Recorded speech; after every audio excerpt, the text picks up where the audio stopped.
सभी को शुभ दिन। इस विशेष वीडियो में हम प्लांट किंगडम शुरू करेंगे। इस अध्याय की शुरुआत में हम विभिन्न वर्गीकरण प्रणालियों को देखेंगे जो दी गई हैं। पहली प्रणाली जिसके बारे में हम बात करेंगे वह है कृत्रिम प्रणाली। दूसरी प्रणाली है प्राकृतिक प्रणाली। तीसरी प्रणाली है वंशानुगत फाइलोजेनेटिक प्रणाली। तो सबसे पहले हम कृत्रिम वर्गीकरण प्रणाली से शुरू करते हैं।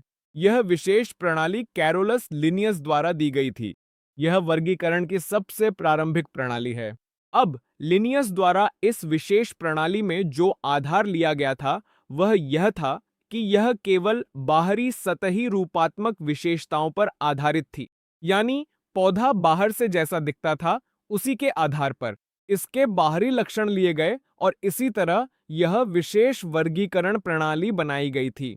अब इस प्रणाली में दो लक्षण लिए गए थे। पहले थे वनस्पतिक लक्षण और दूसरा था एंड्रोइशियम की संरचना।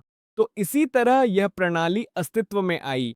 अब इस विशेष प्रणाली में कुछ कमियां थीं। पहली कमी यह थी कि इस प्रणाली में कुछ निकट संबंधी प्रजातियां अलग कर दी गईं क्योंकि यह केवल कुछ लक्षणों पर आधारित थी।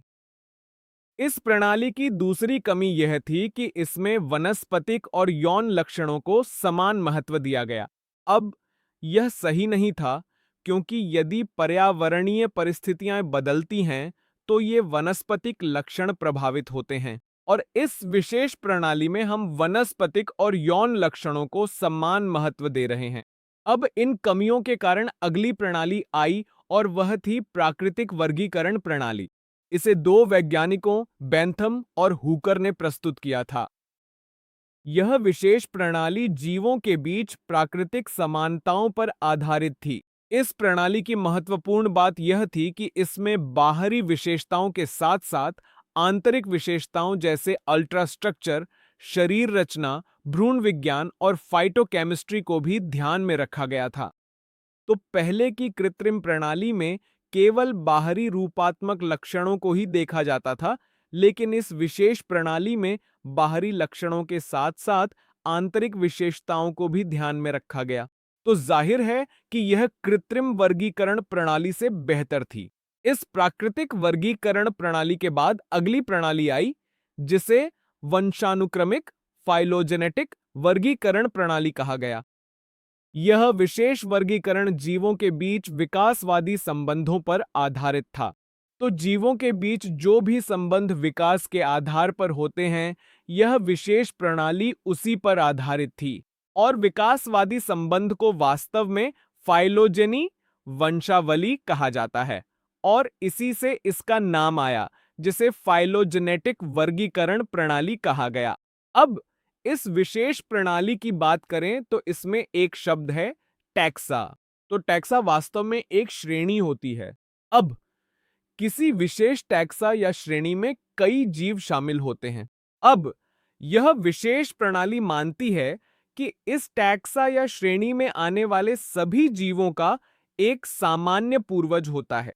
अब यह विशेष प्रणाली तब महत्वपूर्ण हो जाती है जब कोई सहायक जीवाश्म प्रमाण नहीं होता, क्योंकि यदि जीवाश्म प्रमाण उपलब्ध हो तो फाइलोजेनी आसानी से बनाई जा सकती है। लेकिन अगर जीवाश्म प्रमाण नहीं है तो यह फाइलोजेनेटिक वर्गीकरण प्रणाली बहुत महत्वपूर्ण हो जाती है। अब इन तीन अलग अलग प्रणालियों के बाद हम एक शब्द पर आते हैं, न्यूमेरिकल टैक्सोनॉमी। अब यह विशेष न्यूमेरिकल टैक्सोनॉमी कंप्यूटर का उपयोग करके आधारित होती है। अब इसमें हम सभी लक्षणों को देखेंगे और इन लक्षणों को वास्तव में कंप्यूटर की सहायता से प्रोसेस किया जाता है। तो इस विशेष टैक्सोनॉमी में क्या किया जाता है? सभी लक्षणों को नंबर और कोड दिए जाते हैं और फिर इन आंकड़ों की प्रोसेसिंग की जाती है। और इस विशेष टैक्सोनॉमी का लाभ यह है कि इसमें प्रत्येक लक्षण को समान महत्व दिया जाता है और इसमें सैकड़ों लक्षण हो सकते हैं। तो यदि हम इस विशेष न्यूमेरिकल टैक्सोनॉमी का उपयोग करें तो सभी सैकड़ों लक्षणों को ध्यान में रखा जा सकता है। इसके बाद हम साइटोटैक्सोनॉमी शब्द पर आते हैं। अब साइटो शब्द का अर्थ है कि यह साइटोलॉजिकल जानकारी पर आधारित है। तो साइटोलॉजिकल जानकारी में क्रोमोसोम की संख्या, क्रोमोसोम की संरचना और व्यवहार की जानकारी शामिल होती है और यही साइटोटैक्सोनॉमी का आधार बनती है। साइटोटैक्सोनॉमी के बाद हम अगले बिंदु पर आते हैं जो है केमोटैक्सोनॉमी। अब केमो का अर्थ है रासायनिक संरचना, इसलिए यह विशेष टैक्सोनॉमी या वर्गीकरण पौधों में उपस्थित रासायनिक घटकों का उपयोग वर्गीकरण के लिए करेगा।